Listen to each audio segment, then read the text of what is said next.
Y'all, this is giving gross. It's giving gross. It's giving ignorance. Is and most importantly, is giving yuck. I truthfully can't. Like, I was so heated. I really had to come and talk to y'all tonight. I really didn't feel like I would have the energy to do this tomorrow. So we gonna get this up out the way right now. Okay. So what's up, everybody who may be coming in, who's coming in? My name is Jeremy Speaks, and this is going to be my review for Real Housewives of Potomac, season 7, reunion part 2. What's up, Dominique? What's up, Simply? Now, I'm just going to hop right into it, okay? So the episode picks up where the last one left off, right? With basically Candice destroying Giselle, like I told y'all she was gonna do, because y'all know Giselle was going around different podcasts that she said apparently that they never listened to, saying that, now that her and Candice ain't cool no more, she ain't gotta hold anything back. I was like, girl, you're shaking in your boots, you were lying, and you're about to get eaten up. I was like, this is exactly why your neck is always aging at such a high velocity, because you don't know how to act, and you don't know how to tell the truth, and you truthfully just don't have no cool class or anything going on about yourself. So at this point, Candice goes in and says, it's the lies for me. It's the lies. Giselle says, what did I lie about? What did I lie about? Candice says, quit playing and gaslighting me, because at the end of the day, all you do is come onto this show because you have nothing going on, and you make up stuff and just try to make a storyline around it because you don't want to talk about your personal life. You don't have anything going on, and you waited 5 months to approach me on nationally syndicated television in front of millions of people about something that my husband possibly could have done. What did he do, Giselle?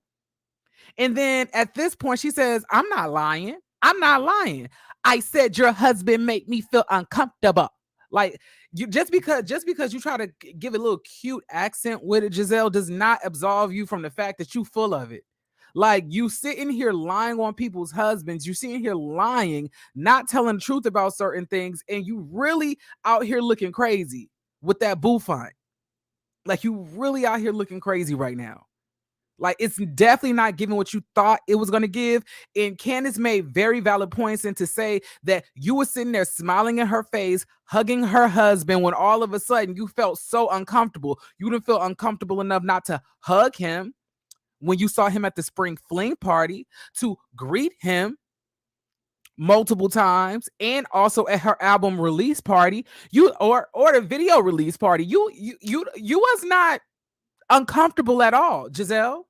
So what are you talking about, sir? What, like, and that's what Candice was really coming around to say. And this is my thing. Giselle can't even explain why she feels uncomfortable. Thank you so much for the super chat, Miss Nay. I really do appreciate it. It's much love. It's much love and much appreciated. Thank you. But Giselle's, halitosis neck is not even able to articulate why she felt uncomfortable. How is it that he did nothing to you? He said nothing to you. He didn't try to violate you in any type of way, but yet he needs to apologize because you felt uncomfortable. Maybe that's something internally that made you feel uncomfortable to be in a room with a married man. That doesn't mean he has to apologize because you lack enough self-control to keep your hands off of a married man that you're secretly attracted to, allegedly. Let's talk about it. Because that's what I truthfully think it is. See, I think that the real issue is that you want a little piece of Chris. I think that's what it really is. I think that you see Chris in that suit with that beard fluffed all out, with that deep husky voice, and it gets them, them swollen legs and ankles to start vibrating and gyrating and everything else. That's what I believe, honestly. But I'm not even going to give Giselle too much right now, because we have a whole segment to drag Miss Queen. But at the end of the day, let's move on. So while Giselle and Candice are going at it, all of a sudden Mia decides to jump in, and I'm like, who told this 6'5" husky linebacker in a ball gown to come in here and say anything in this moment? Why are you sitting here even trying to stand up or talk in defense of Giselle when she literally just accused you of embezzlement? Goofy. It's the stupidity for me. I swear, it's just like when you see Mia, all you see is an idiot. All you see is a fool. It's like her brain is made out of semen, quick weaves, and stripper booty. It's like it does not go all the way to the top floor. It doesn't. Oh, I'm sorry. I did not say hi to people coming in. My bad, y'all. What's up, Harlem NY? What's up, PYT? What's up, DMJ, Robin, Bougie, Pacino Rules? It's me, Miss Nay. Nikki Marie, Moon Radiate, all of that. But yeah, I was like, why are you even trying to butt in on this? It's so crazy that Mia has all of this mouth to try to talk about why not acknowledge that your friend said that they felt uncomfortable.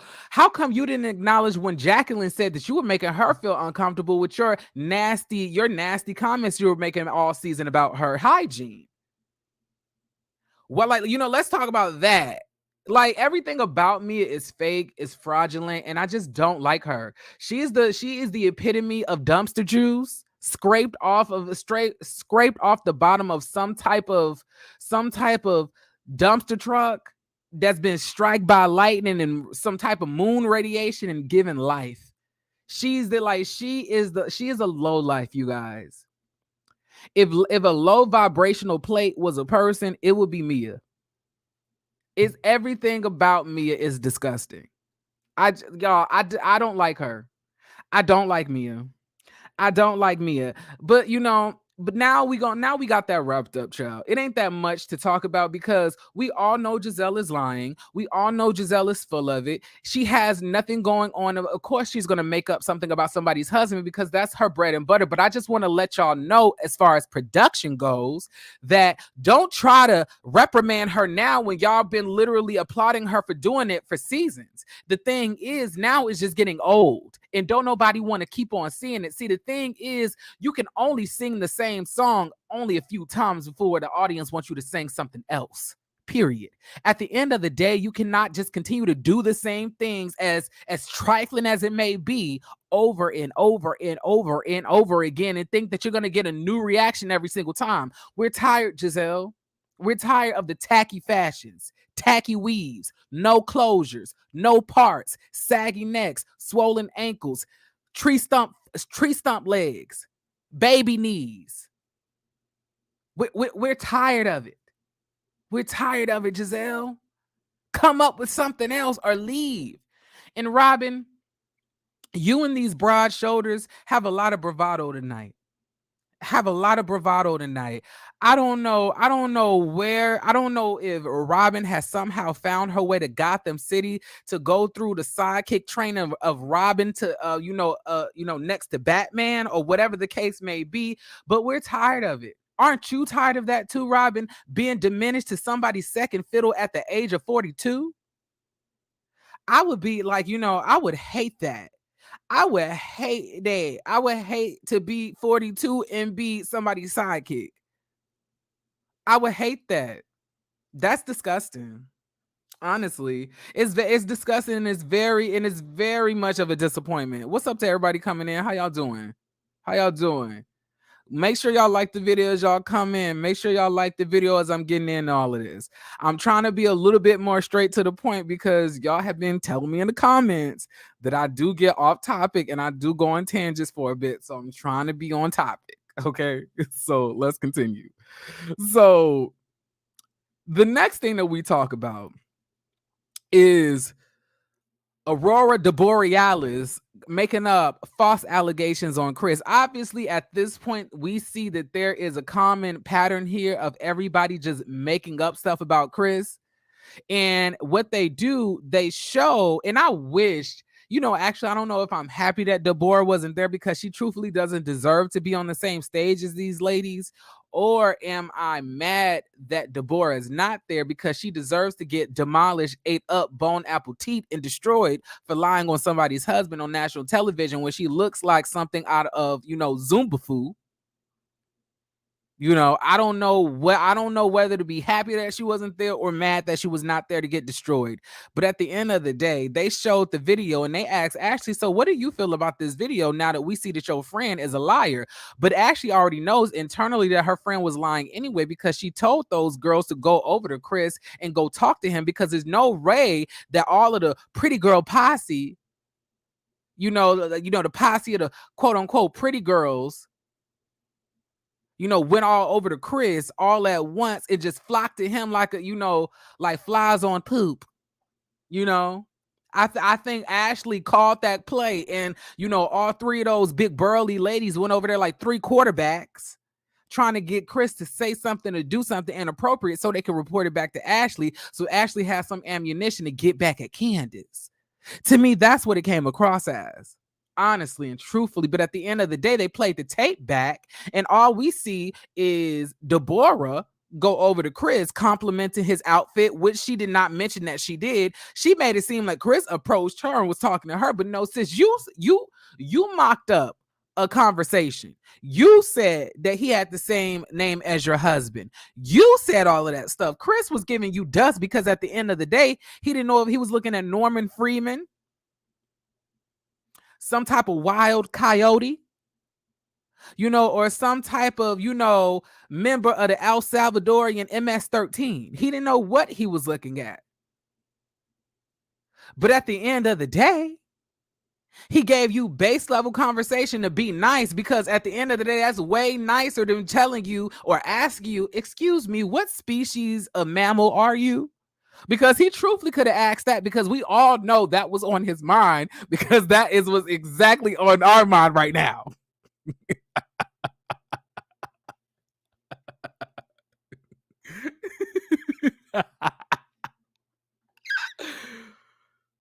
I'm crying here. It's like it's the sad, pathetic, desperation to try to get Chris to talk to her. It was crazy and cringy, to say the least. And the fact that her husband has to get on social media and said, why y'all keep on putting up all of these bad photos of my wife? Excuse me, every single time they snap a screenshot of her in motion is going to be a bad photo. Even when she's still, it's a bad photo. At the end of the day, your wife has a hard face and she's not photogenic. And like, not only does she have a hard face, but she has a hard spirit too. So not only is she struggling facially, but she's struggling spiritually. That means that she ugly inside and out. It's an ugly combo. It's an ugly combo. It's a large ugly combo. It's giving a sloppy Taco Bell meal. That's what it's giving. And it's very sad to watch. It's very sad to watch. And here you see, and then you hear Ashley. She's like, I was very taken aback and, a little bit shocked, because it did differ quite a bit from, what she, this version that she told me. But she said, and she's sticking to this, that the words were not matching up to the mouth, and he actually said something else. So basically what Deborah wants us to believe is that her and Chris had two different introductions that were taped. And then one of them was chosen, the one that, was the least threatening and the least, questionable, even though that they only met at one location. Ooh, child. This is sad. This is sad.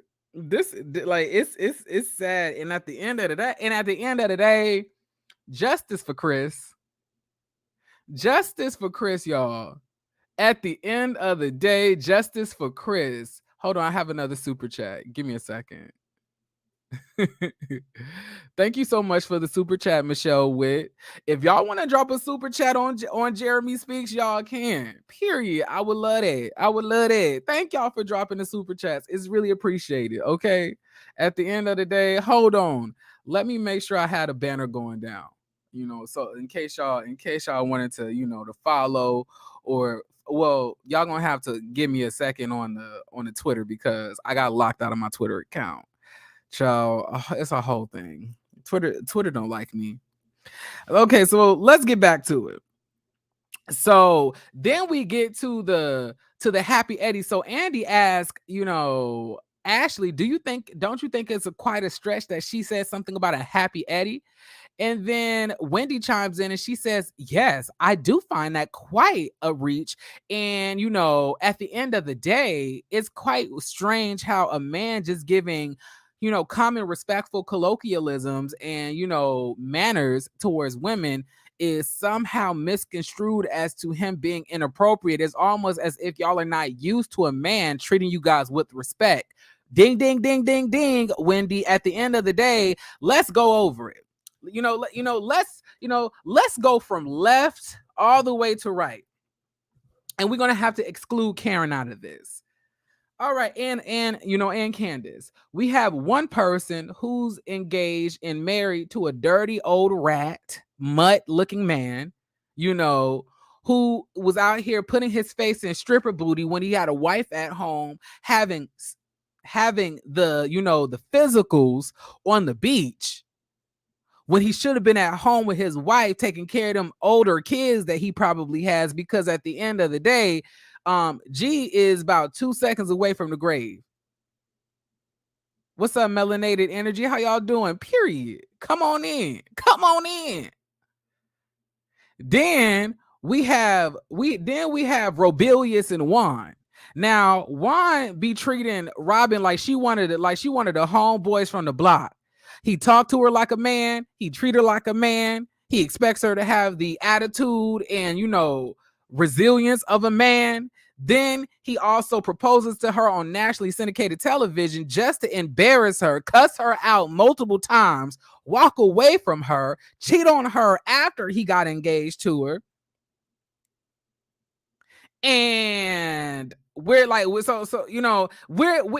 see at this point that, let's go to Giselle. Giselle was married to Jamal Bryant. For those of y'all who may not know who Jamal Bryant is, Jamal is one of the forsaken pastors that is still out here preaching in the pulpit when he has allegedly impregnated multiple women in the church that he runs. Not to mention that, but also impregnating and screwing and fornicating with women that's not even on the deacon board or the members list of the church. So he just out here slinging with everybody, so much so that he even missed the birth of one of his children. So much so that Giselle had to go into a mental institution to stabilize her mind, because he was treating her so dirty that she lost it. She forgot who she was. Giselle neck ain't been the same since Jamal cheated. Let's be honest. Giselle neck has been sagging ever since he came out with those illegitimate children. Is your neck feeling down? Is your neck having a bad day? Well, let me show you something. We have Neck Lifts by Dr. Miami.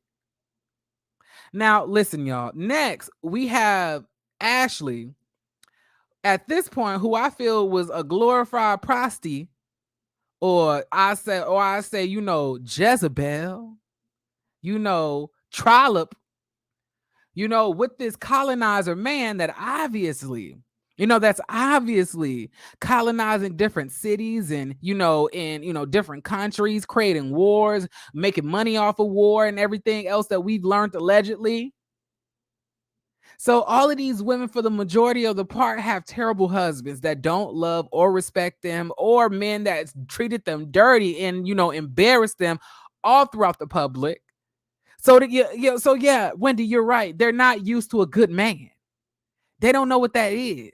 They don't know what that feels like. They don't know what that tastes like. They don't know what that looks like. They don't know what that feels like. All they know is getting cheated on, trying to sleep with a man to get a couple of bucks in their wallet, and also getting embarrassed. That's all they know. In their mind, a man, when they saying hi to a woman, they're literally going to take them to the hotel, motel, Red Roof Inn and go take them down that night because that's what they're used to, Wendy. So you have to understand that these women are a little bit jaded by their personal experiences of having trash men. So they don't know what the love of a man who really cares and honors you and does not want to lose you feels like. They don't know what that is. They don't know. But let's move on. I don't want to, to go in a little bit too much. So now we go into the segment about Candice and Robyn. They go into Candice doing the live when she was like, all of these women is fake. All of these bees is fake. They can't do this. They can't do that. That's out here just peddling products to the cities, to the, to the country. They ain't out here trying to be real. Ain't nobody real. Ain't nobody got no this. Ain't nobody got no that. And we're asking at this point, well, Robyn, why did you feel the need to blast Candice as though, she was talking about you when later on in the video, right after she said that, she literally said, not Robyn, I love her, and, also buy her products. Robyn says, well, Andy, the issue is that I did not see or listen to the full video. I was on the toilet, and I'm not going to be sitting and listening to a video for X amount of minutes to try to figure out what somebody says. What I'm going to do to my friend, I'm going to take that small bit, not ask her any questions. I'm going to go to Best Buy and buy a JBL Bluetooth speaker, and I'm going to put her on blast in front of the group on nationally syndicated television. That's what I'm going to do, Andy. And then Candice says, but yeah, why would you do that? It really made you look dumb because I was saying, good things about you. And if you really wanted, and if you really had some type of issue, you could have talked to me about it. You could have said something. You could have came to me personally. And then somehow Robyn, in her stupidity, gets this switched up to think that Candice is supposed to be on camera. Why do you get mad that I put what you did on camera? Why are you getting mad at that? What's the issue here? Like, why are you so mad that I put what you said on camera? And we have to put everything that we do on camera. That's just the show. Flashback, they do an actual deep dive, flashback of the conversation that's going to be happening in part 4 when Andy is questioning Robyn on the stuff that she did not show on the camera, i.e. her having to postpone her wedding because she found out Juan was cheating, which she never told anybody about or brought up on a damn show. She was talking about it was COVID and everything else. So she was lying, hiding her stuff. But then in this situation, all of a sudden you want to talk about how you got to be transparent on a television show. Robyn, bite us. Bite us, Robyn. Bite us. Period. Bite us. Give me a second, y'all. I need to give me a little small bottle of water. It's right over there next to my nightstand. I didn't grab it when I sat down. Give me 1 second. I ain't trying to get dry mouth up in there. Okay. Be soothed by the smooth sounds real quick of my background music.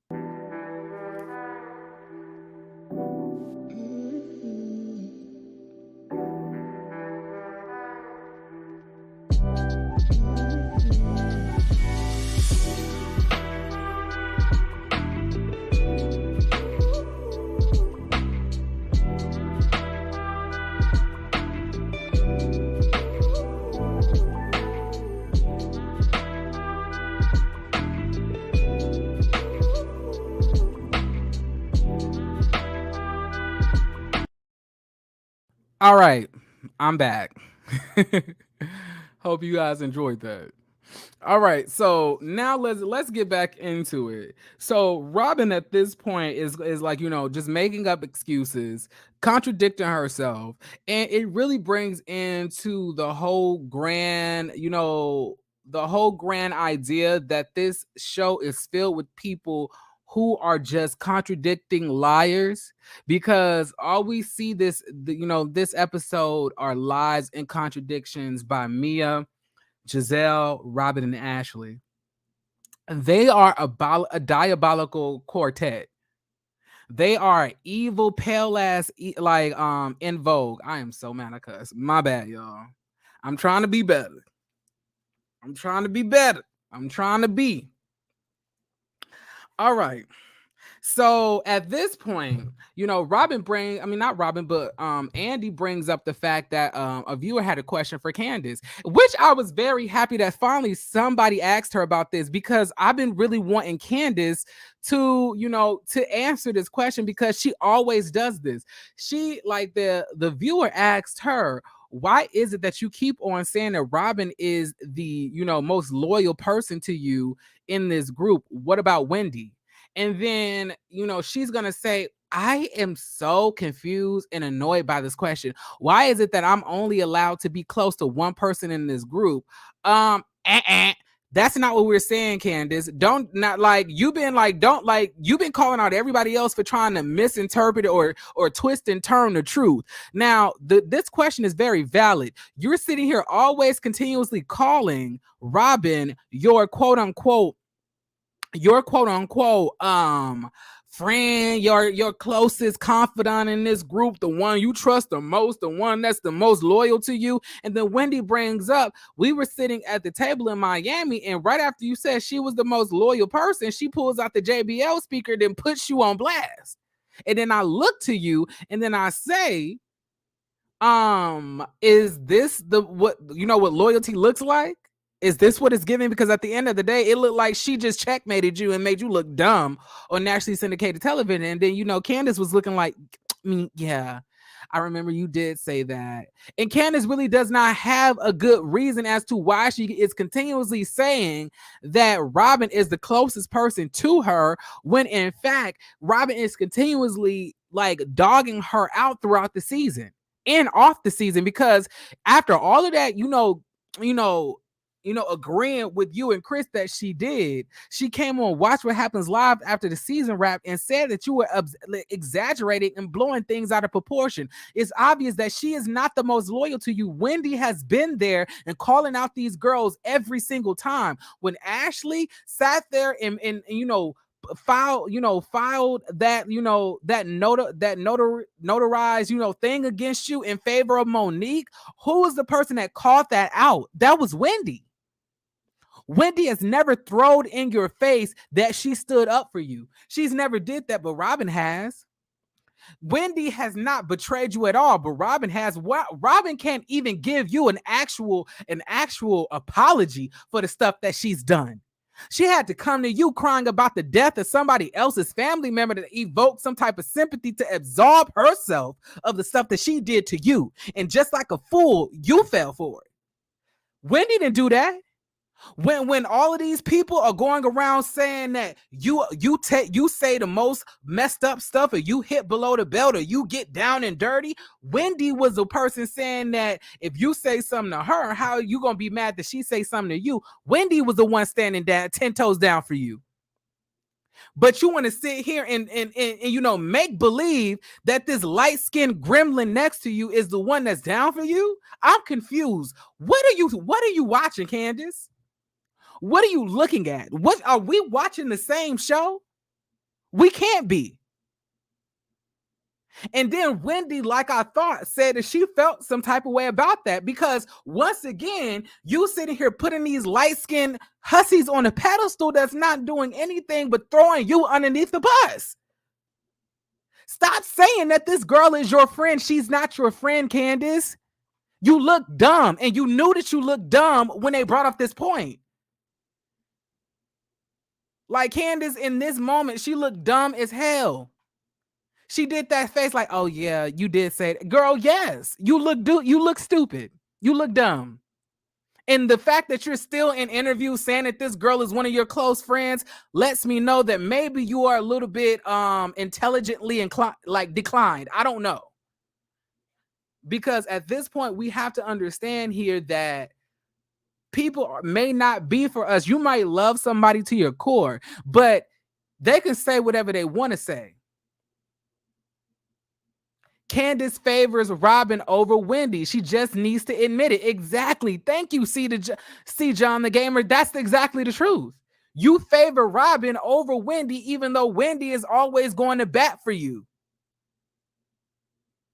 Anytime Giselle feels something negative towards her, anytime Giselle feels something negative towards Candice, Robyn is right there echoing the same, the same things, echoing those same sentiments. While Wendy is sitting here being the only one that has a cape on when all of those women ganged up on you and almost threatened to ice you out of the group when y'all was wearing that dingy urine yellow, garments that season. Wendy was there. Wendy was there for you and brought up colorism and how everybody there has a smart mouth. How everybody there says messed up things, and she stood up for you. I don't know, y'all. I don't know. Y'all know I love Candice. Y'all know Jeremy loved himself some Candice. But I don't know. I don't like the way that made me feel. I don't like the way that made me feel. And I low-key think I might like Wendy more than everybody else on the cast, honestly. I truthfully may feel that way because I don't know.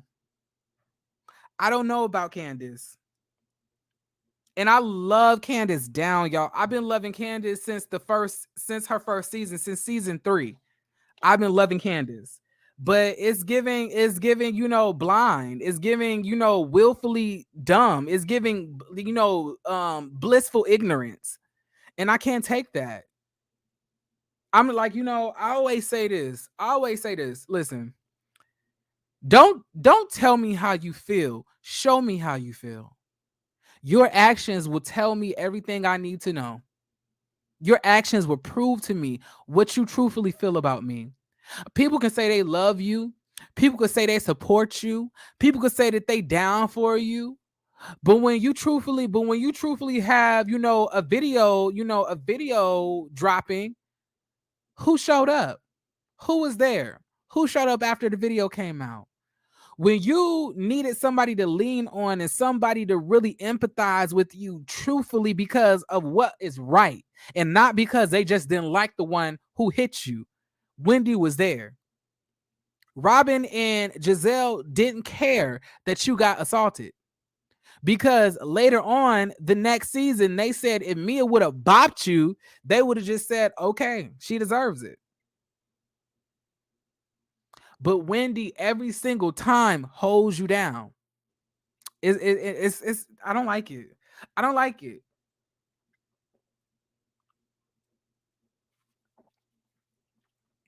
I don't like the way this makes me feel, y'all. But I'm gonna get off Candice. I think I said enough. Candice needs to definitely choose her friends more wisely. Candice must have a humiliation fetish.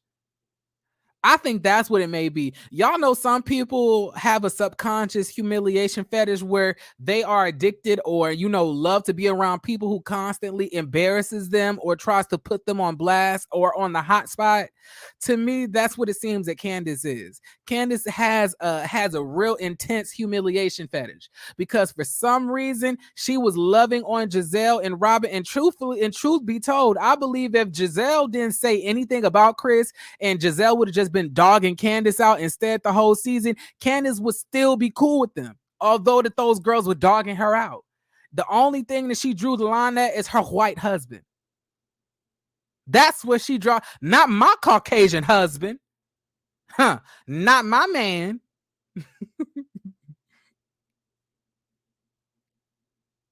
Seems like Candice is unconsciously participating in the colorism. She and Wendy are the brown skinned girls, but Wendy is darker than her. Absolutely. Can we also talk about the fact that Wendy and Candice got a nose job, or are we just never going to mention that? I'm okay with it. I think they got Afrocentric nose jobs, to, I guess, like, just perfect their noses. It's not like, those ones where you go from a bell pepper, to Michael Jackson's nose. But we really need to talk about the fact that these two women look completely different from their introductory seasons on the show.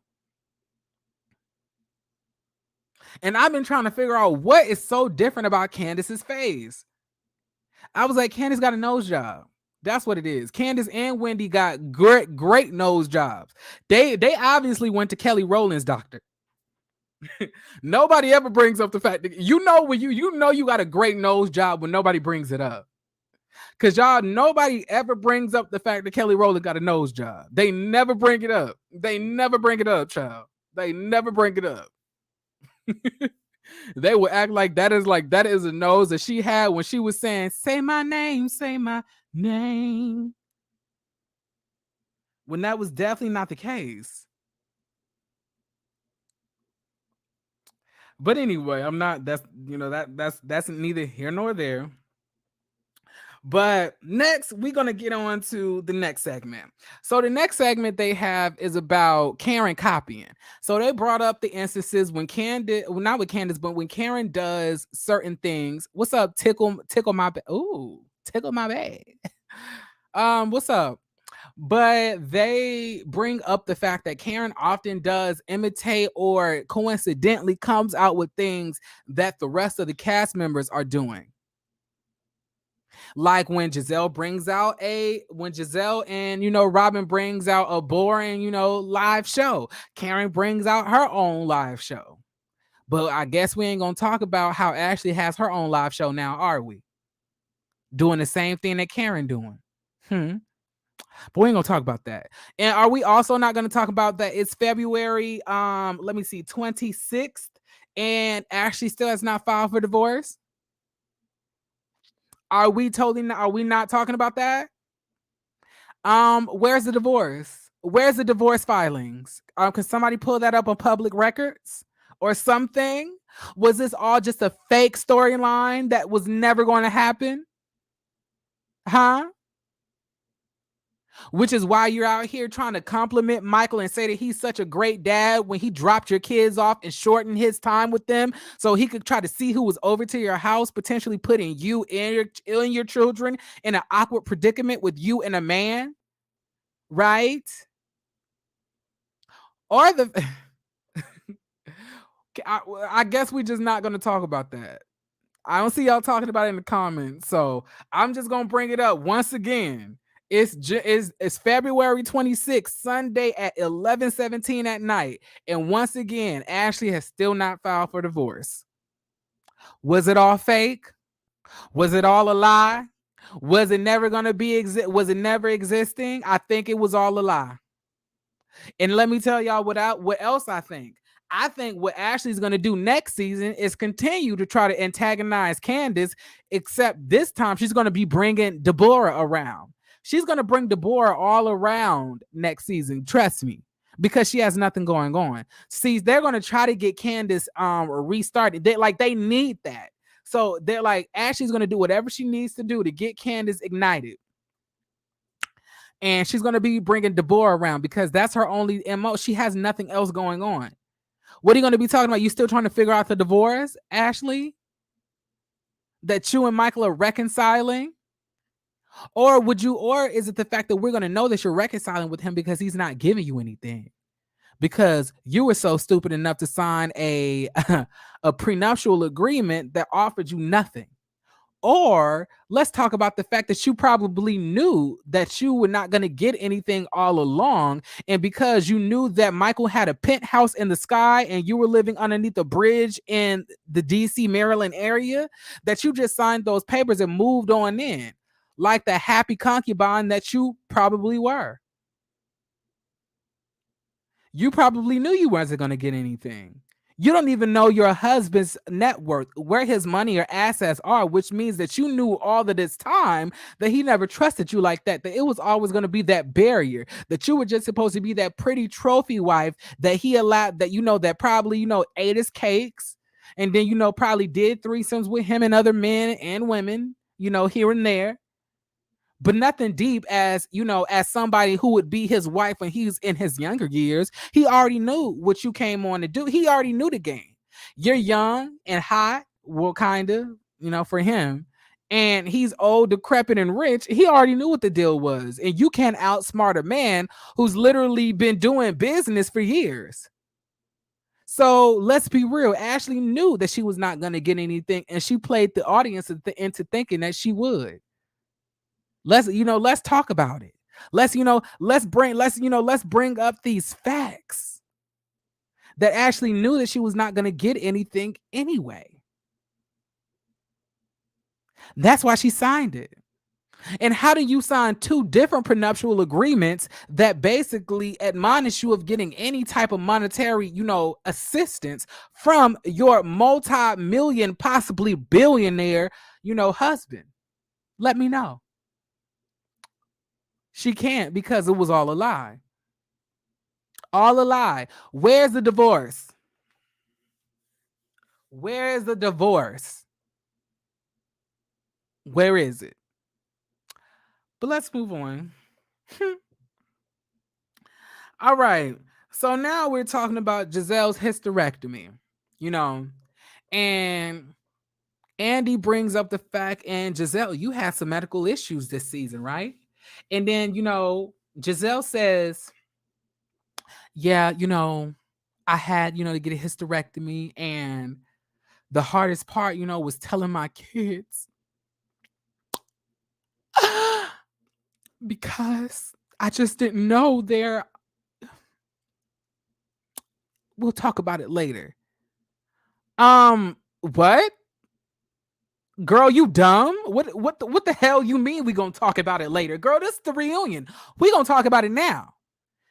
Like it's giving weird. Like, what are you talking about? Like this is what people are talking about. You cannot sit here and say we gonna talk about it later. Giselle, you're on the show. Cry, get a tissue, hand it over to Candice so she could fold it up in a cry angle and hand it back to you and get to talking about your personal business. This what we talking about. We're not trying to hear you say let's talk about it later. No, later is now. Later is now. Goofy. And then so she talks about, because my sister, I was like, she got a sister? We truthfully don't know anything about Giselle. We don't know anything about her. Because I was like, I did not even think Giselle had siblings. Do they even like her? Giselle don't even hang out with her family on camera. And don't they live in the DC area? Like, she truthfully is a stranger to us. All right, but let me continue. So she's basically saying, it was very hard for my daughters because my sister was keeping tabs on me while I was, in the hospital. And at one point, they stopped giving her updates and it just went silent, and my children.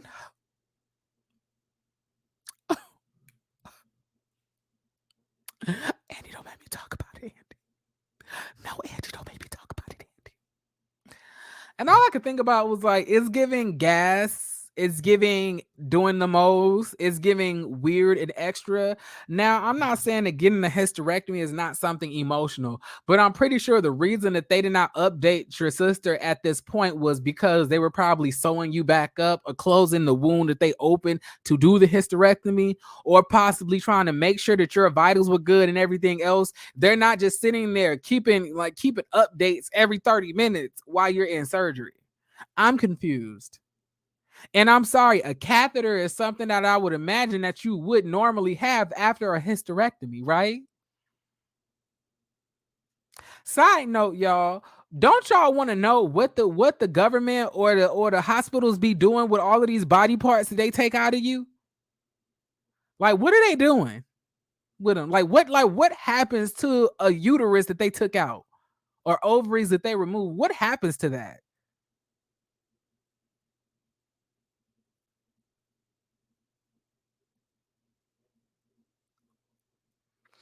And I'm like, what? Like, I'm sorry. That's, I'm saying it's just giving Henrietta Lacks.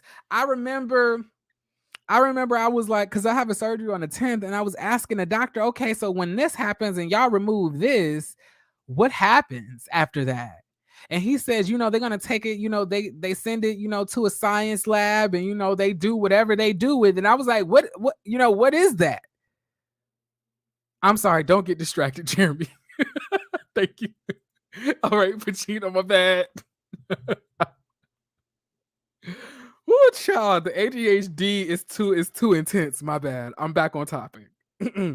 But yeah, it was definitely given that Giselle was definitely gassing this, trying to make an emotional moment happen that was not coming through because she was tired of getting eaten up and badgered. But at the end of the day, them fake tears is not gonna help Giselle. We're still gonna be on that neck, sis. Bring that saggy neck over here, girl, because we're not done yet. Wipe the tears because we got a whole nother part to go, ho. I'm sorry. Oops.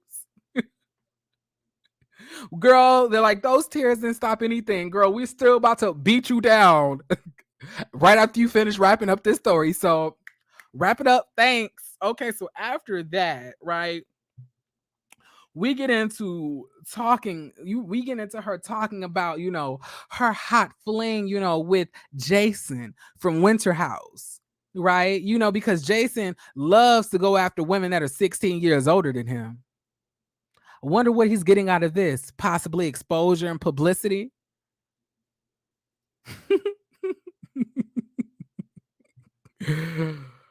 Oh, child. And the sad thing about it is that Giselle is so tacky that she invited this man who's almost the same age as her daughters to meet them, like to meet her children.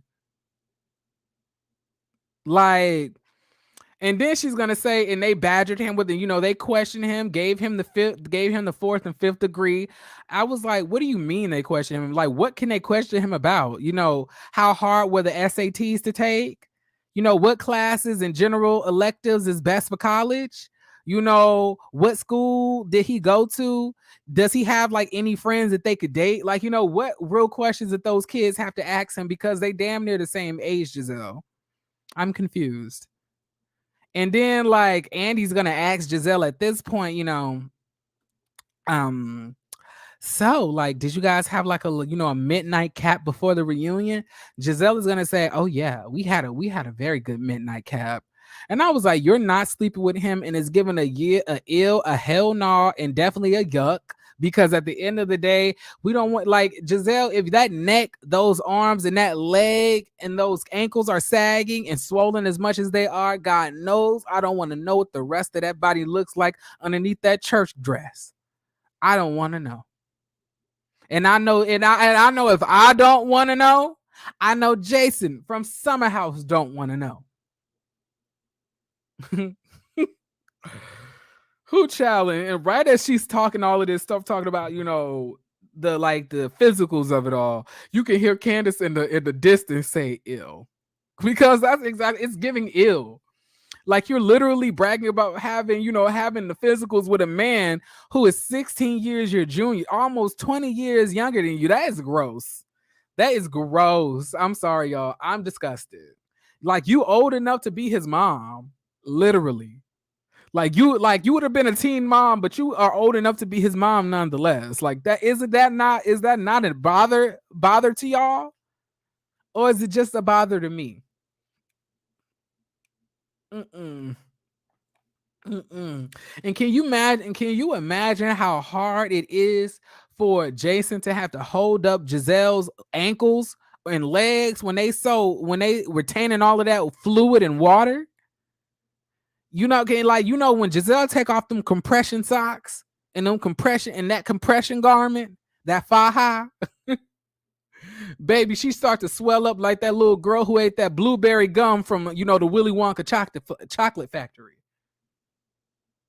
It's definitely giving stovepipe legs. I can, like, Jason probably be bench pressing them things just to keep up the chest muscles. Honestly, I ain't gonna even hold you. But let's continue. All right. So at this At this point, we get into Wendy's. Y'all stop. We getting into Wendy's health scare. Okay. Also, please like the video.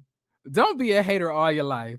Like the video. This is not easy, y'all. Y'all know I usually do my reviews the day or so after the episode comes out. But I hopped on here real late at night to give y'all this review while I was in the heat of the night. All right. I'm sitting here giving y'all some really good content. Okay. Like, let's not play these games. Okay. Just like the video. Support Black business. All right.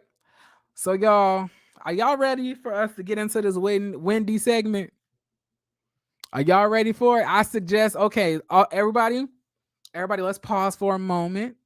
Okay, let's do a couple breathing exercises before we head into this, because this might have all of us emotional and angry. Okay, so listen to me close. Let's breathe in and breathe out. Breathe in one more time, y'all, and exhale out. All right. Okay, I feel like we ready.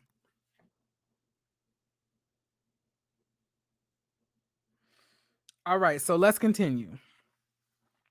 So now we see Wendy. We go over her pack, for the season. We go over her basically trying to, do 18,000 things at once, do this, do that, do the commentary thing, be a professor at Johns Hopkins University, be a political commentator, a motivational speaker, an activist, a Democrat, possible, congresswoman. I just made that up, but I could definitely see Wendy as a congresswoman. Then she also trying to get into the restaurant business, be a restaurateur. Like, she's basically putting all of her eggs in like multiple baskets and spreading herself very thin. And not only was she spreading herself thin, but her hairline was also thinning as well. Like, Wendy let us know that not only was she dealing, with a health scare as far as her urine, as far as her having a gallbladder, a kidney stone or a gallbladder stone, one of the two, about 9 centimeters, but she also was balding because of stress and her not taking care of herself. Then we go into the whole fight between her and Mia. We see, the package between her and Peter, how she and Peter were, planning something, and then her husband kind of talked her out of it. And then she took a pause on it. And then now we're in Miami and we see, Peter, like the woman and, Uncle Ben looking man that he is, on the phone with an actual woman talking about that he's beefing with another woman. Wow. Does not surprise me that, Peter once again is showing that he was always that B word that Nene called him. But we gonna move on. So then we see that Mia takes herself all the way to the table and starts an argument with Wendy on Peter's behalf, and then ends up chucking a drink in her face. So after we see all of that wrap up, everybody's looking very uncomfortable because we all know that Mia was dead wrong. And not only was she dead wrong, but then in that same clip, we saw Robyn gaslighting Wendy while recording her after she got assaulted, and seeing Giselle laugh in the background as Wendy is having a meltdown after a drink has been thrown in her face, and she's also been slapped with a purse. And Andy's going to ask her at this point. Andy says, "So, Wendy, how's your health?" Wendy says, "Well, I'm drinking a whole bunch of water. And, I'm resting. I'm doing everything that I need to do." And then he asks her, "So what made you not decide to go through with the restaurant? Because I'm assuming that you're not going to be doing that." And then she says, "I actually talked to Candice and, Ashley, and they talked me out of it." And I actually talked to Ashley about it because she used to run a restaurant, and she definitely said that it was, not a good idea. It was a lot to put on your plate. And then Ashley gives her a compliment and says, but at least you tried to ask somebody who has some type of, knowledge in it. So that was very smart on your part. Ashley, she's a whole doctor. She's not like, her being smart is not, like an eclipse type of thing. It happens every day, all day, every day. Because Wendy is the most intelligent person on the cast, followed by Candice.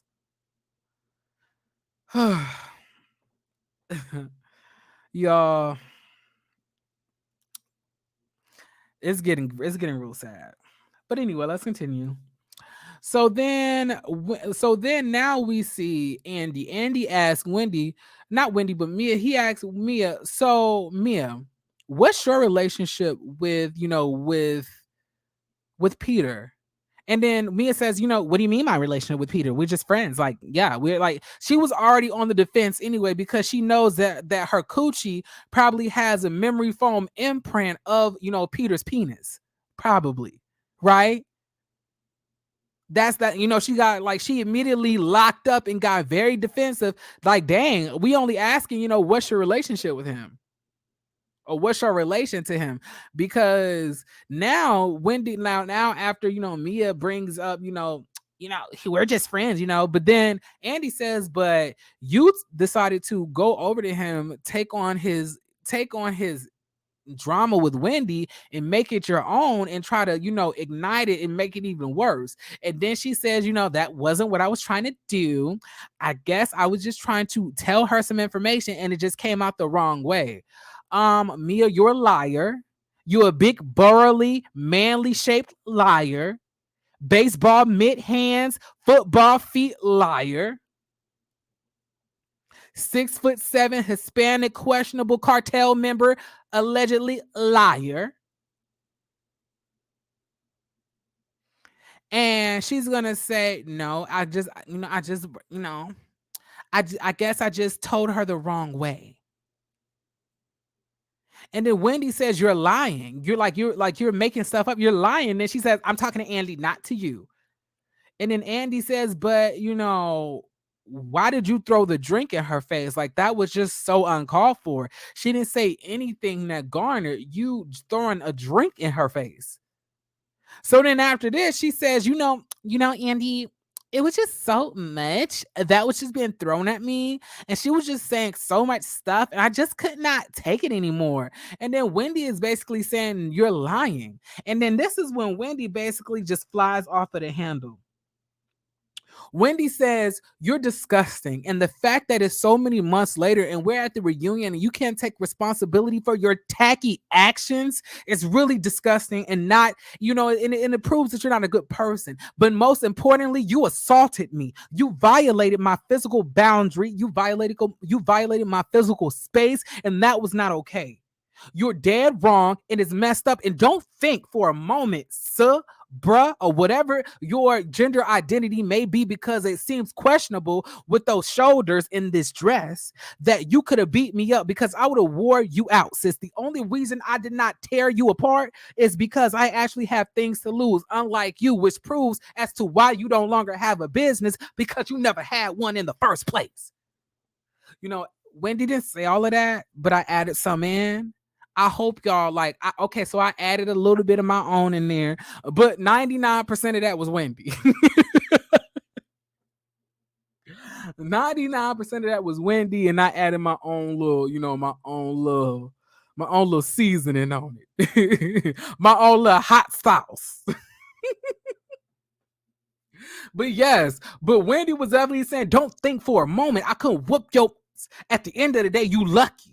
And don't think it's gonna happen twice. And at this point, just like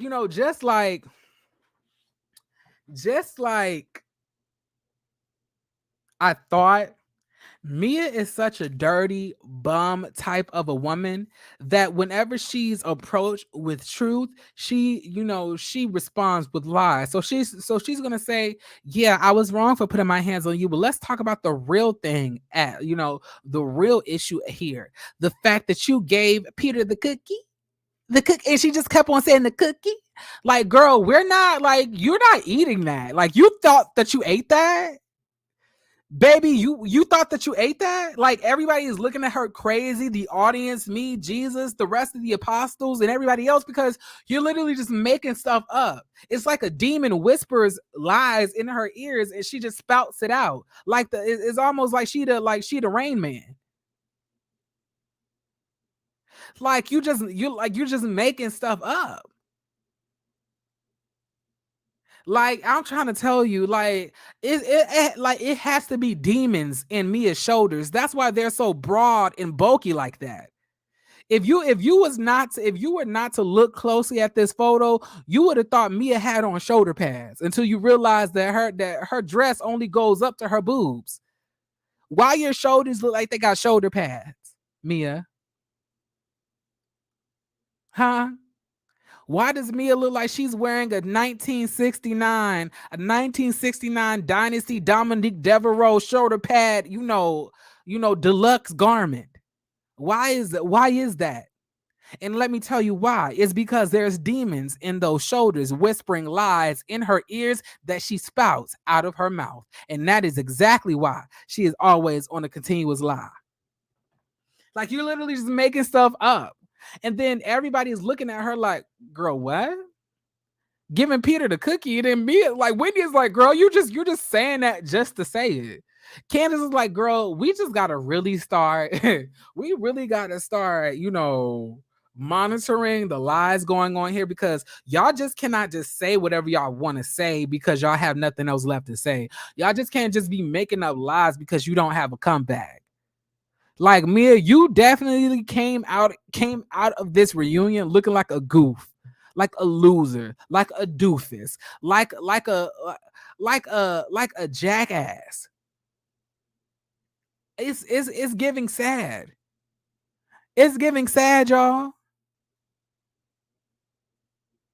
It's giving sad.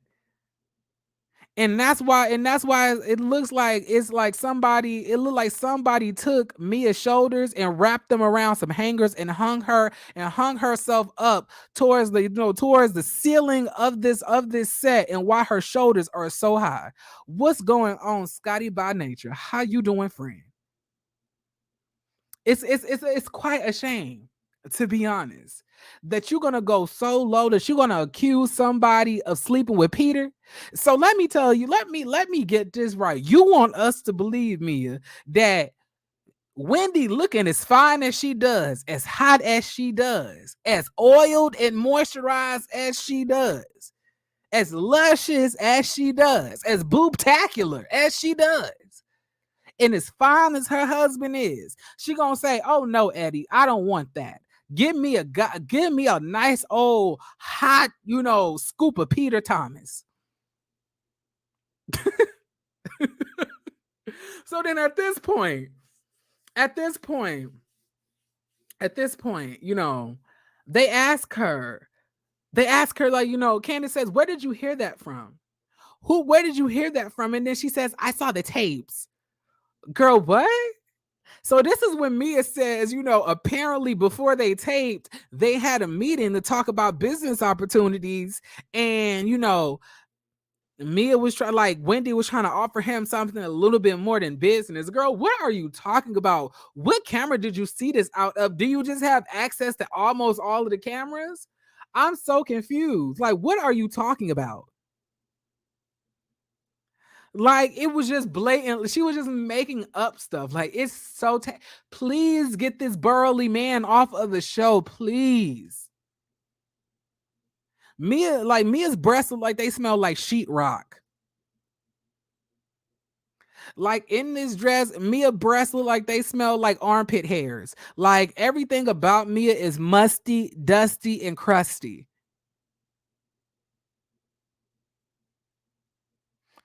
But I'm gonna continue, John. I'm like, so at this point, Wendy is basically like, girl, you're lying and everything else. So then next we get into Robyn.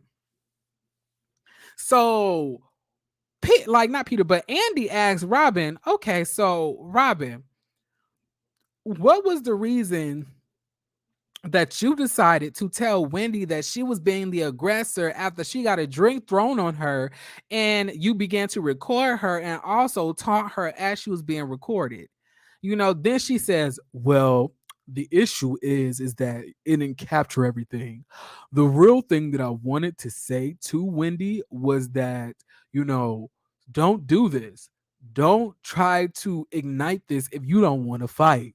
Because at the end of the day, you have things to lose. I did not want to see Wendy on camera fighting because that will look very tacky for her.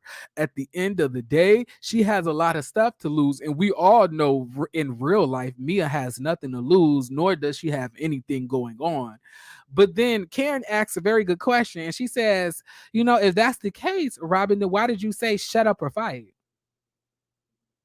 I don't know, y'all. Karen is looking good in this photo. Karen was looking good this whole episode. I was like, yes. And then Wendy basically says to Robyn, the issue I find is that you only came at me. You didn't say anything to Mia. Like, you just allowed Mia to assault me. Then you berated me and said I was the aggressor after a drink was thrown in my face. And then, when, like Robyn says, I don't know what I would react like if a drink was thrown in my face. And then Andy says, probably not good. And then they flash back to all of the different instances when Robyn almost got into physical altercations on the show, when she walked up on Monique after Monique challenged her to get in her face and it looked like they was about to brawl, when she came and put her fingers all up in, Ashley's face at the the kangaroo restaurant. All of these different instances. And then, Robyn says, I don't know, but I'm just saying that, it just didn't look right with you saying all of that stuff and possibly not really wanting to fight. And then Wendy is going to make another point, but you only said something to one of us, which is really messed up at the end of the day. And then Robyn says, but we're not like friends. I expected Karen to speak up for you on your behalf. Notice how she said Karen and not Candice. Once again, notice once again how she said she expected Karen to speak up for her. But then again, I have to take that back because at the end of the day, Candice was not there. I take that back. Nerf it the plan yet. Okay, so I reversed it. Okay, so but Karen, of course, didn't say anything because Karen truthfully don't even like Wendy like that probably either. She's probably also jealous of Wendy because Wendy got it going on. Wendy is that girl. Wendy is that girl, y'all. And they all low-key hate it, except for Candice, because she's also that girl. But the rest of the women, maybe besides Karen, don't really see it for, Wendy like that, which is why nobody stood up for her.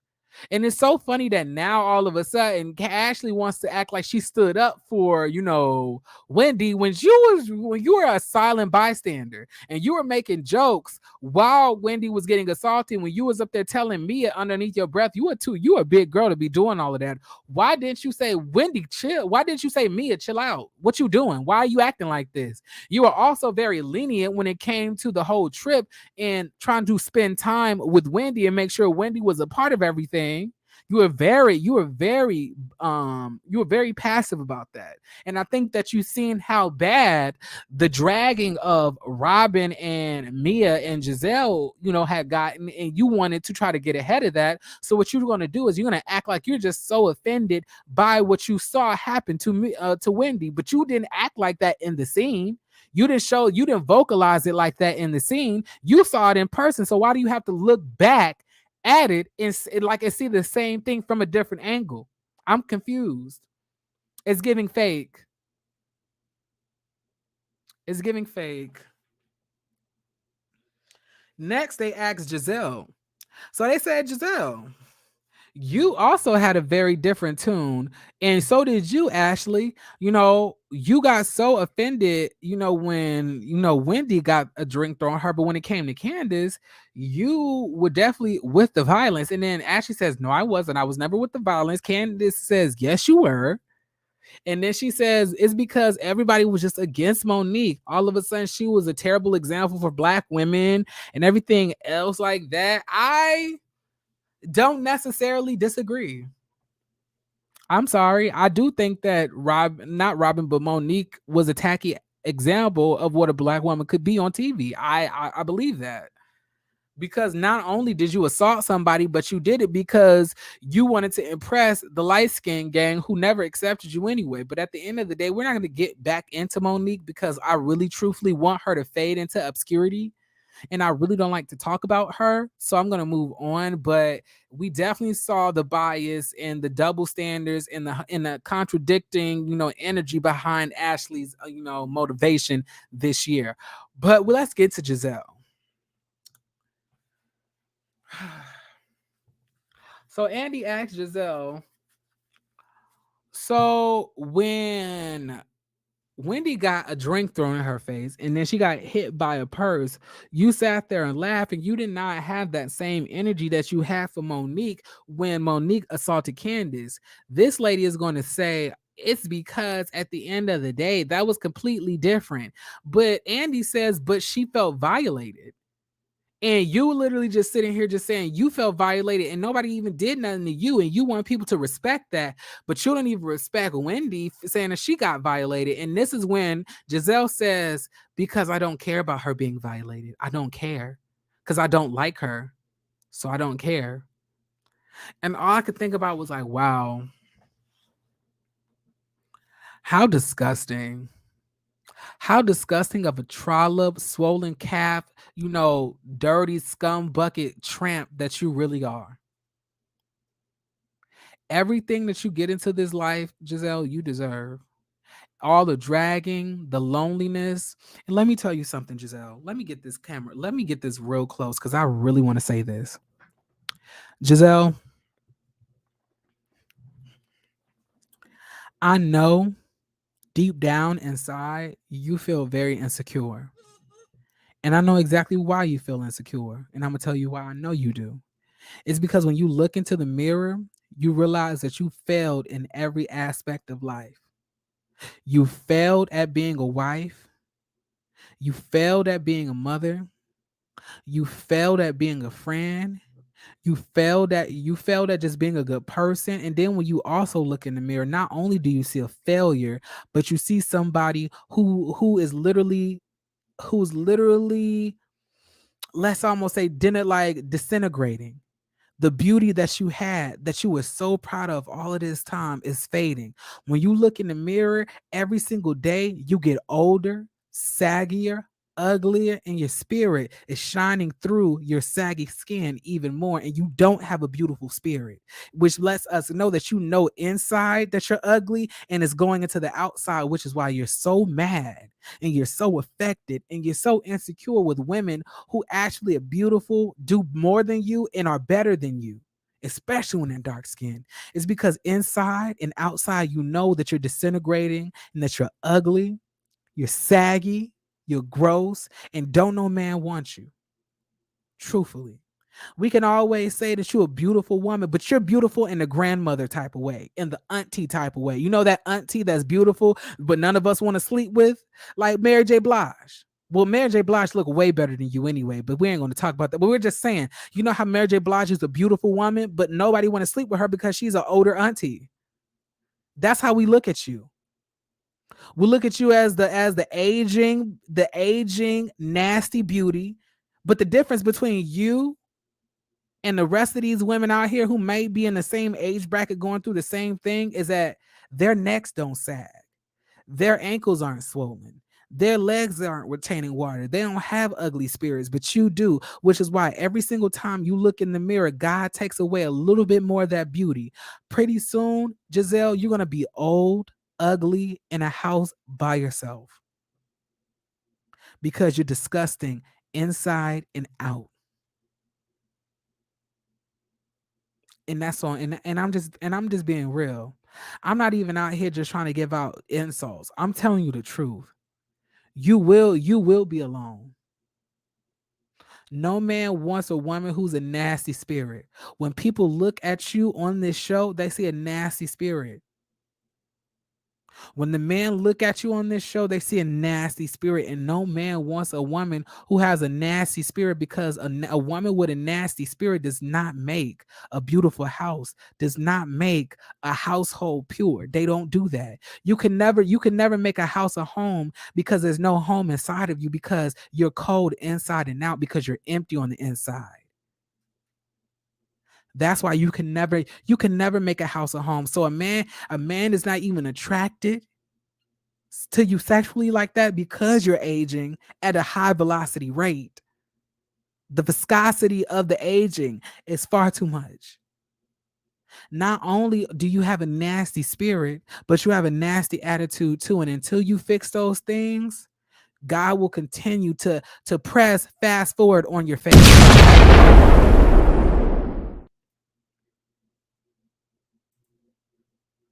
Thank you for the super chat. Thank you for the super chat, Brian. Join the live late. I watched the reunion, but not the season. Karen sitting in the first chair, not doing anything, is me on my 9 to 5. I was thinking today. I was thinking actually. I was like, Karen has not said anything during the first 2 parts of this reunion at all. Where was Karen fighting for her life? Because I was like, I don't see it.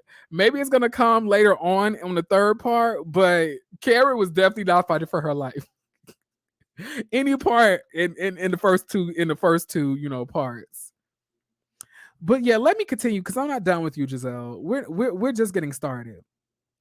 We're just getting started. You are so disgusting. Not only do you sit here and openly confirm that you are a hypocrite who moves the goalposts because of how you might feel personally towards somebody, but you openly lie about sexual assault. You dirty, dirty Jezebel of a woman. You should be ashamed of yourself. What a disgrace to all three of your daughters, Hope, Ministry, and Methuselah, all three of those women, to have a mother who does not even honor the truth, honor herself, honor her health, or honor any of her friends or family or any close relatives, next to her. What a terrible, disgusting excuse for a woman you really are, Giselle. What a disgrace. What a disgrace. And now, because of all of this, I low-key feel that the reason that Giselle wears the clothes that she wears is because she probably wants to get dragged. She probably wants to get dragged because she knows that low-key she deserves to get dragged for something. So she wears clothes that she knows are ugly just so we can drag her, because she knows deep down she deserves to be dragged. Oh, what was those names again? Charity, Resentment, and obstetrician. I don't know. I don't be remembering her daughter's names. Hope, Hate, and Divine. I don't know. It's just three weird names. I don't know. But yeah, like Giselle is giving tacky, is giving gross, and I'm sorry. I know when you take those dresses and those, and the like that under wire wear that you wear, the girdles.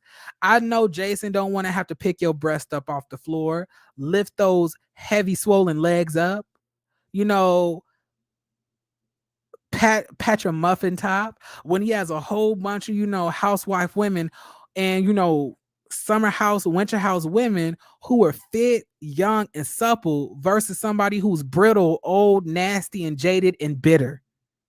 He don't want you. We all know, truthfully, Giselle, it's for publicity, because you have nothing going on. You know that your storyline fizzled, which is why you never really talked about what happened between you and Steven, which is why I'm so happy that Andy brought that up. And you still didn't really give us a really good answer, because you don't have one. I mean, unless you're just a pass around who just screws anything that she can, get. I mean, I wouldn't be surprised at that. Giselle looks like she'll just touch anything that touches her. She even offering the box up to Andy, a whole Caucasian homosexual man. God knows. God knows what Andy be doing behind the scenes. and you just gonna offer yourself up to him, or possibly did you do that just to solidify a spot for yourself next season? You try to be buddy with the with the boss. But Giselle, he even had to reject that kitty, and he said that he actually wanted to touch one because don't nobody want it, Giselle, because you're disgusting, decrepit, and nasty on the inside.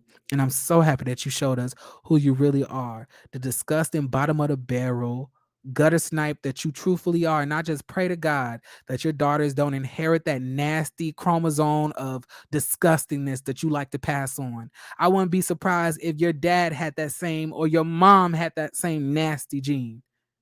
Where is Giselle's mom? Is she deceased, or is she just not on the show? Like, where's Giselle's parents? I know we've seen her dad, but what about the mom? And if your mom is gone, I wonder when she looks down at you, is she truthfully proud of what you've become, at what you're doing, how you're presenting yourself? I wonder if she truthfully, is she truthfully, proud of you? Because I know none of us are. But I guess continue to do what you're doing. Because it's obviously getting you what you want, right? You're getting first seat on the left-hand side of Andy Cohen. Wow, prestigious. But at the end of the day, you have no credibility. We know that you're a liar, and we know that you have a nasty spirit, an aging face, a sagging neck, and a nasty attitude, and a pretentious, colorist mindset. You disgusting, dirty tramp of a woman. Let's move on. I'm done. So anyway, Wendy ends up getting emotional, and it really bothers me, and let me tell you why. It bothers me because I know what that feels like. Being a part of the LGBT community, y'all, it's almost like I always had to be twice as good. I always had to make sure I was extra manicured, that I always look my best whenever I left, to be viewed as somebody who's worthy to be in circles, worthy to be around people, worthy to be found attractive, because we are held at such a high pedestal, not pedestal, but we're held at such a high standard, for dark-skinned men and the LGBT community. We have to be completely ripped. We have to have these amazing bodies, perfect skin, fully manicured, or have dreadlocks, be ultra masculine. You have to have all of these various, things that are not normal for the regular person. While everybody else can just be as out of shape as they want to be, nasty as they want to be. So when I see Wendy get emotional, I felt that emotion, because I know what exactly it's like to feel like you're doing your best, or to feel like you're trying your best and you're still not being heard. You're still not being seen. You're still not being felt. Nobody is giving you what you deserve, and that's sympathy, empathy. You're not getting those things because deep down it's because you're dark skinned. I know what that feels like. I know what that pain is like, and I know what that hurt is like. And it really hurt me to see that reaction come from her. And it really disgusted me that Giselle just didn't even care. You don't care who you hurt. You don't care who you disrespect. You don't care. How evil. How disgusting.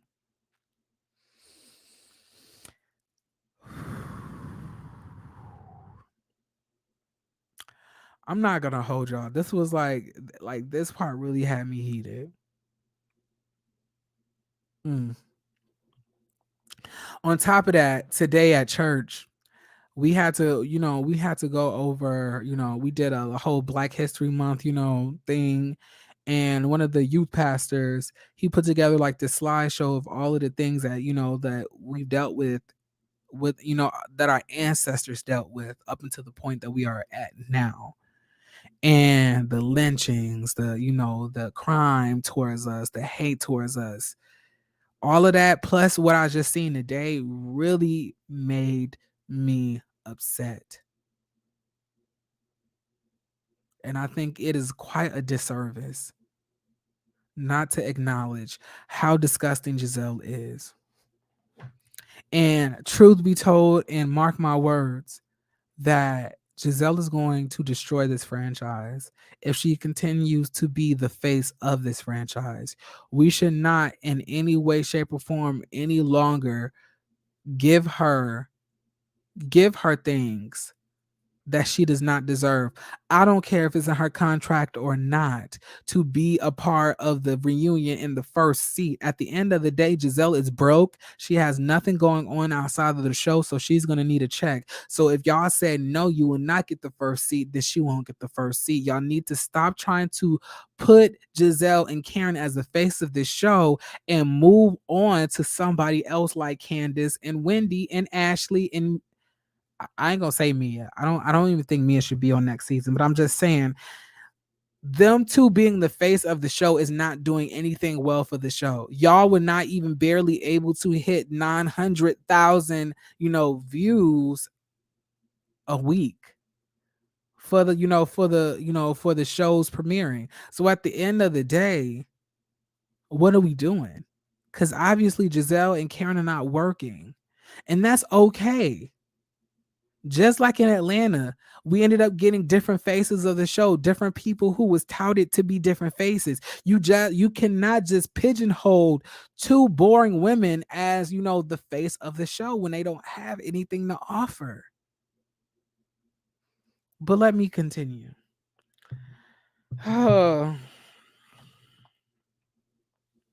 So now we get into the colorism topic. And this was another thing that, can y'all hear me? Put a one in the chat if y'all can hear me real quick. Put a one in the chat if you can hear me.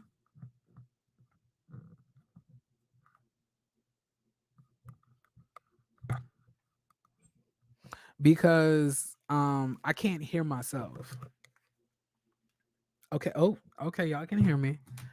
All right, so I just take out the earphones then.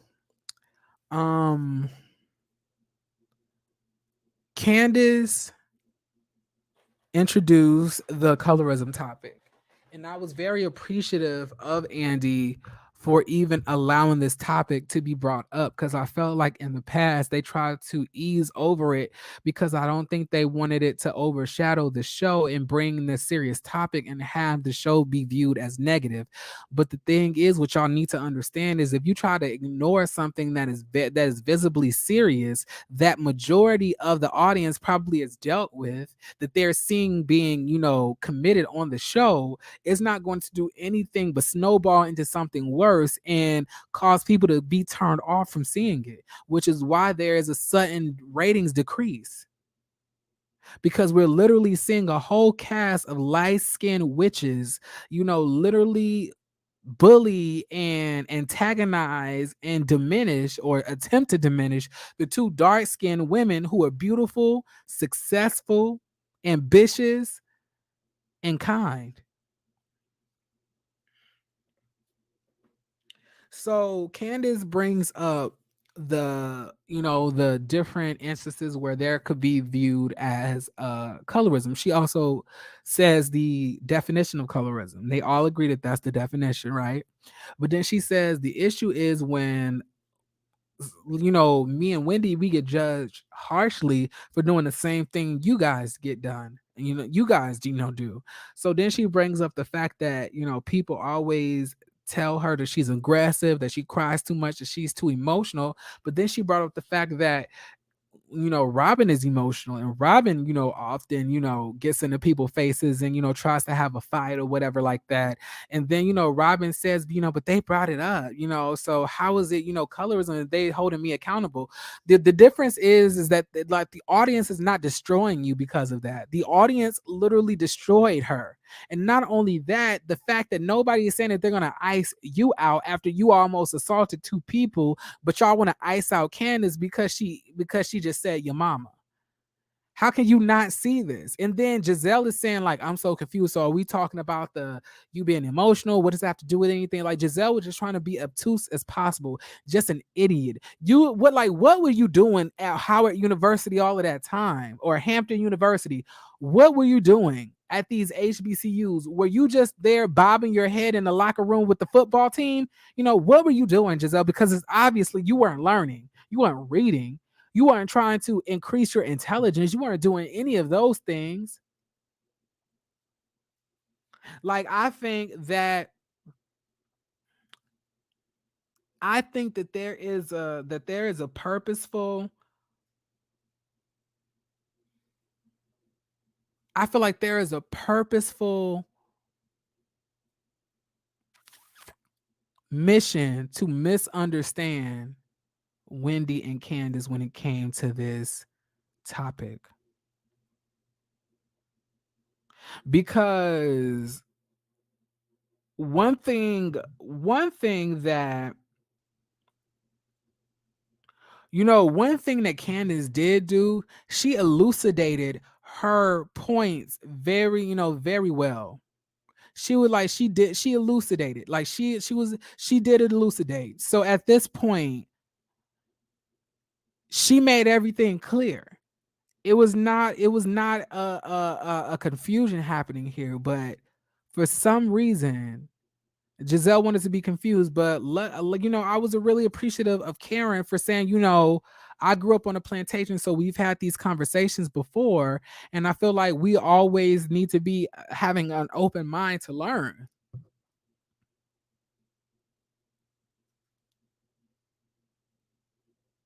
And then Ashley was also very open, but I was like, I just wonder how is it. I was like, is this really truthfully y'all caring, or y'all not trying to get dragged by the audience? Which one? So yeah, the the topic of colorism was an okay.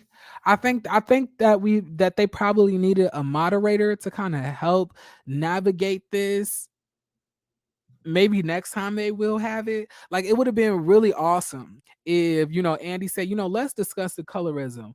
But before we do that, let me introduce such and such and such and such to come and discuss this topic. I'll take a step back for this tidbit, because I want to respect, the Black experience, because I don't know how to effectively discuss this. And I just that would have really ate if he did that.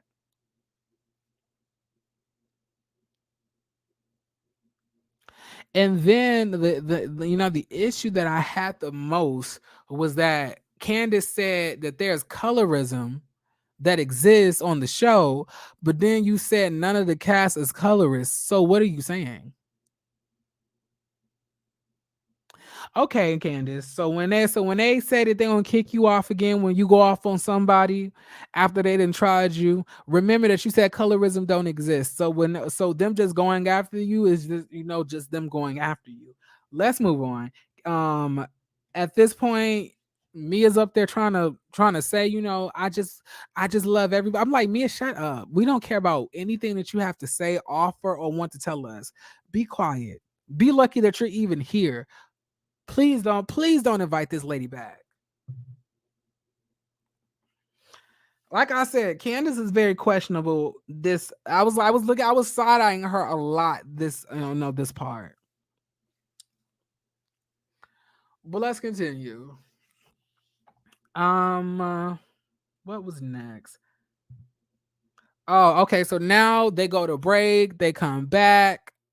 And Jacqueline comes out. They go over this montage of different instances, with Jacqueline and Mia, and we see Mia and Jacqueline's, friendship basically deteriorate over time. So at this point, Andy asks her, how does this make you feel? She says that it hurts. It's a disappointment that Mia would go on to want to destroy her, and she feels that Mia wants her to feel like she's beneath her. And then Andy is surprisingly asking really good questions. So he asked, Mia, do you feel that, the reason that you want her to be beneath you is because you felt beneath her when you were getting raised by her family? Like, did her family treat you differently? And she said no, her family treated her like she was just one of their own. So I was like, not only did this family treat you and bring you in like one of their own, you're gonna throw in the fact that one of them had a drug problem. Like, you really are a piece of dog poop. Like, it's gross. Like, yuck.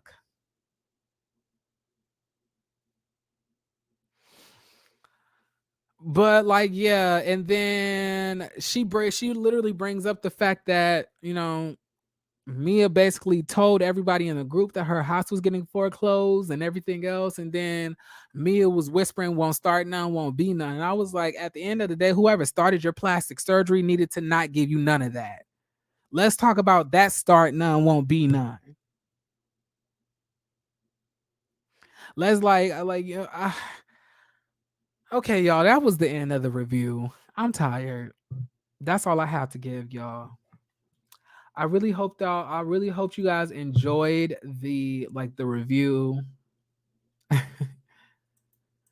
I hope y'all I tried to be a little bit more tame on this, trying to see how good I can do.